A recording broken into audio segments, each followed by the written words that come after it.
Fideo ar gyfer mathemateg bellach i nid un rhifau cymhlyg 3 hafaliadau polynomial. Enghraifft. Mae fx sy'n haflu x cubed minus 6x sgwar plus 17x minus 18. Enrifwch f2 a thrwy hyn darganfyddwch holl wreiddiau real a chymhlyg yr hafaliad z cubed minus 6z sgwar plus 17z minus 18. X unrhyw rif z rifau cymhlyg hefyd.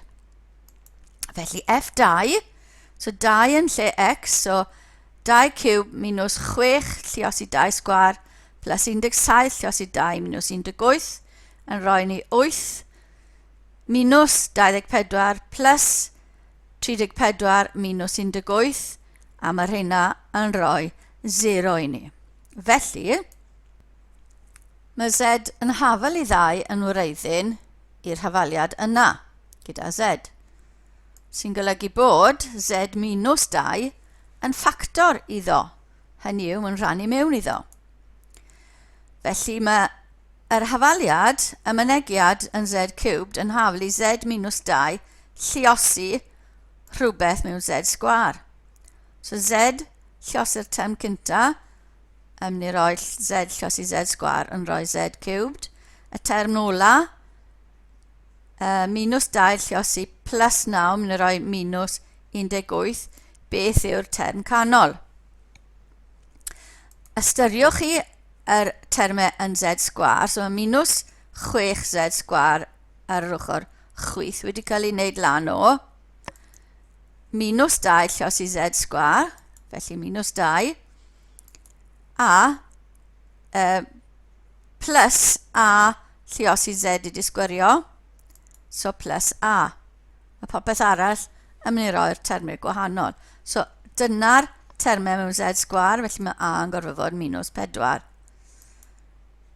Gwirio hwnna gyda y term yn z, felly term yn z yn 17 yr ochr hyn, minus 2 lluosi minus 4z yn rhoi plus 8 ar gyfer y z, a z lluosi'r 9 plus 9 yn rhoi plus 9 i ni, sy'n rhoi plus 17 a ni'n gywir. Felly dyna'r ddau ffactor sydd gyda ni i'r hafaliad gwreiddiol. Felly mae z minus 2 yn goffo fod yn 0 neu'r bracet arall yn goffo fod yn 0. Mae z yn haflu 2 yn rhoi 1 yn nhw, a mae'r llall ddim yn ffactorio, felly rhoi fe mewn i'r fformula, a ni'n cael bod z yn haflu 2 plus neu minus i isradd 5 i. Felly, gan bod y cyfernodau f i gyd yn real, dywedwn ni bod y polynomial yn real, a mae gyda ni z yn haflu 2 a z yn haflu 2 plus neu minus 5 i. Sylwch fod gwreiddiau f yn cynnwys rhif real 2 a rhif cymhlyg 2 plus i isradd 5 i yn ogystal â'i gyfiau 2 minus i isradd 5 i. Nawr, os yw p x yn polynomial sydd â chyfernodau real, ac os yw alpha plus i beta yn wreiddyn i'r hafaliad px yn haflu 0, bydd alpha minus i beta hefyd yn wreiddyn. A mae'r prawf dibynnu ar ganlyniadau syml am gyfiau cymhlyg. Felly, ewn ni trwy canlyniadau ar gyfer cyfiau gynta. Felly, os yw z yn haflu alpha plus i beta, bydd z bar, sef cyfiau z, yn haflu z minus i beta. Ni'n gallu adio nhw. So os yw z yn haflu alpha minus i beta a u yn haflu gamma plus i delta, bydd z bar yn alpha minus i beta a u bar yn gamma minus i delta. Felly, adio cyfiau swm z a w yw cyfiau y swm yna, casglu'r termau real a dychmygol, a wedyn cymeryd cyfiau, sef minus, hwnna, a gosod nhw nôl yn ei gwahanol termau, felly mae gyda ni z bar plus u bar. Felly mae swm cyfiau, cyfiau swm rif cymhlyg yn gyfateb i swm y cyfiau unigol. Ni'n gallu gwneud rhywun peth gyda lliosi, felly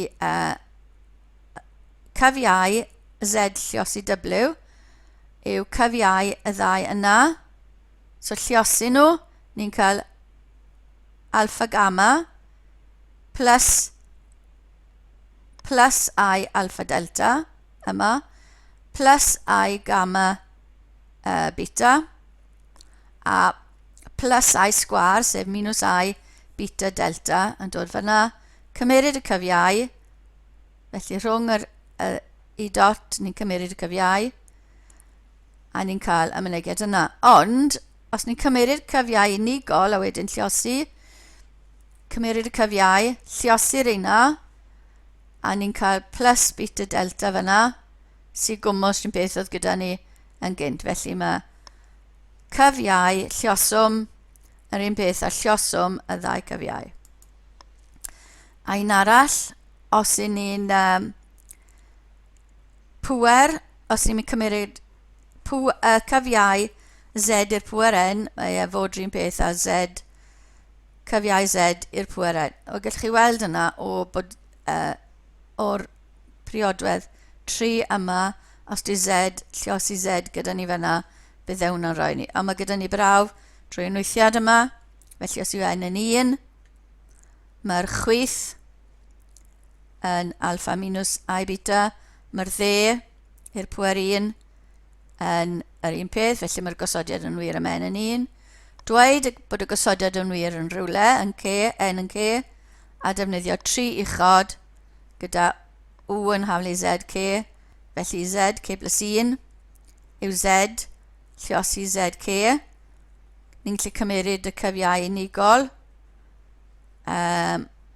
Ni wedi dweud bod hwnna'n wir am z yn c, felly ni'n gallu cymeryd yr cyfiau cyn y pŵer, felly ni wedi cael bod z, cyfiau z i'r pŵer c plus 1 yn haflu cyfiau z i'r c plus 1. Felly mae'n wir am n yn c plus 1, mae'n gofio fod yn wir am bob cyfanrif positif n. Felly mae dyn ni 4 reol yna. Dechrau ni gyprofi bod alpha plus I beta a alpha minus I beta hefyd yn wraidd. Felly, os yw p yn polynomial gradd n, a bod z yn haflu alpha minus plus I beta yn wraiddyn, bydd z yn ffito yn yr polynomial i wneud yn haflu 0. Bydd yn wraiddyn yn rhoi'r ateb yn 0. Felly cymeryd cyfiau o'r ddau ochr, felly mae cyfiau o'r polynomial gyda z yn haflu cyfiau 0 yn 0. Dyma reoledd gyda ni gyna, felly ni'n gallu cymeryd cyfiau unigol y symiau.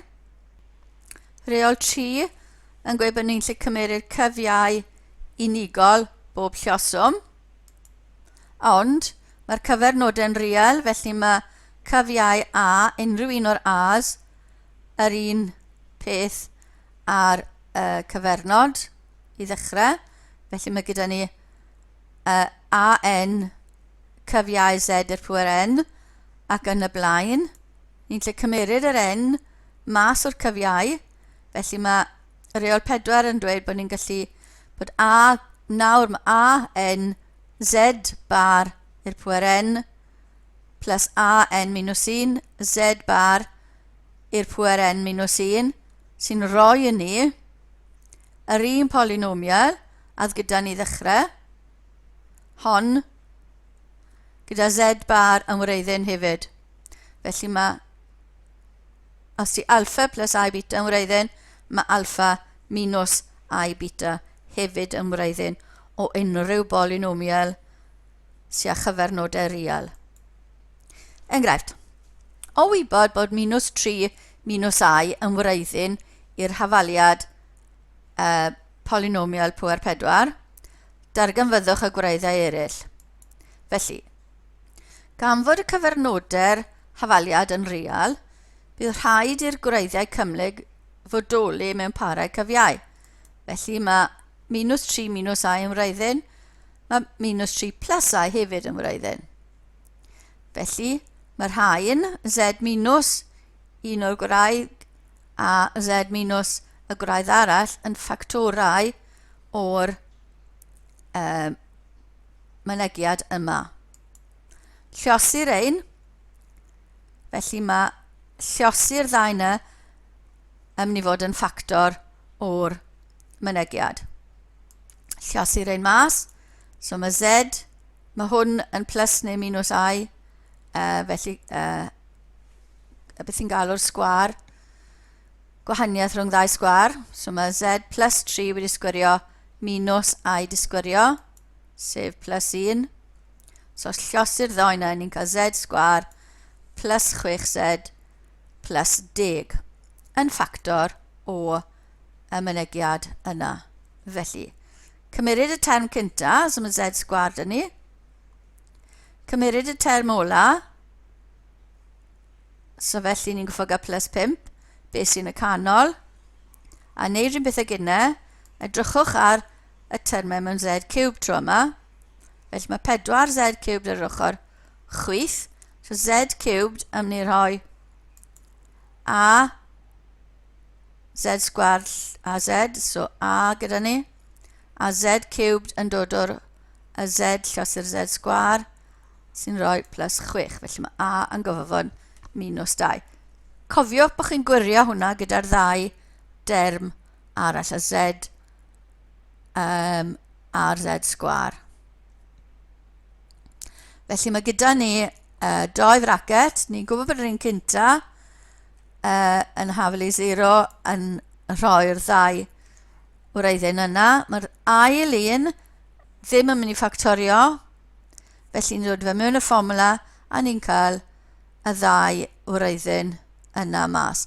Felly mae 4 gwreiddyn dyn ni a'r 4 yn nhw yn gymlyg. A dull arall o wneud hwn, amser byddwch chi wedi wneud y fideo ar gwraidd a chyfernodau hafaliad polynomial sydd â chyfernodau real, byddwch chi'n gweld bod z4 minus y canlyniad yma yn dod gyda ni. So z4 minus swm y gwraidd unigol, lluosi z cubed, plus swm parau'r gwraidd, lluosi z sgwar, minus, so minus plus minus, swm trioedd, a plus lluoswm y gwraidd i gyd. Felly cymeryd y swm a'r lluoswm, a ni wedi galw, ni'n gwybod bod -3 minus I a -3 plus I yn wraidd galw'r ddoi arall yn alpha a beta. Felly mae swm y gwraidd, so minus 4 yw swm y gwraidd, so adon nhw lan, a ni'n cael y ffaith bod 2 yn hafelu alpha plus beta. Cymeryd yr un ola, so plus lluoswm y gwraig yw 50 yn hafelu, so lluosir 3 o'n nhw, 4 o'n nhw, a ni'n cael gwahaniaeth rhwng 2 sgwar fyna, so 9 plus 1, so 10 alpha beta, rannu mewn i 50, felly ni'n cael 5 alpha beta yma, a mae 2 yn hafelu alpha plus beta ar ochr yna. Ar ochr un, cymeryd alpha mas, felly mae alpha yn hafelu 2 minus beta, am newid i'r un ar ochr un, so 5 yn hafelu 2 minus beta, lluosi beta, lluosi fe mas, dod fe mewn i hafaliad, anna beth o dynnu gynnau yn y sleid diwetha, dod fe mewn i'r fformula, a ni'n cael bod beta yn 1 plus neu minus 2i.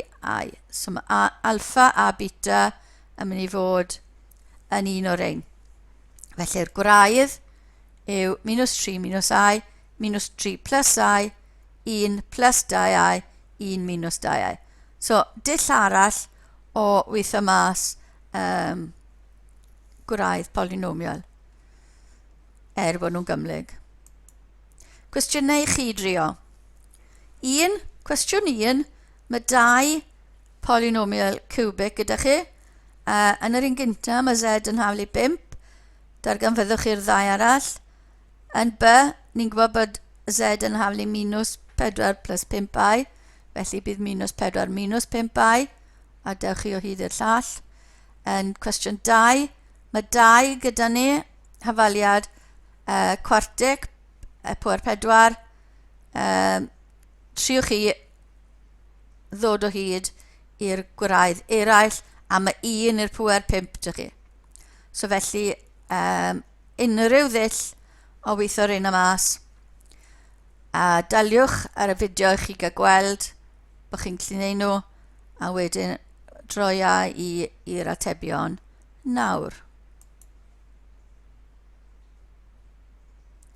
A dyna'r atebion, unrhyw ddull i ddod o hyd i'r gwraidd yna.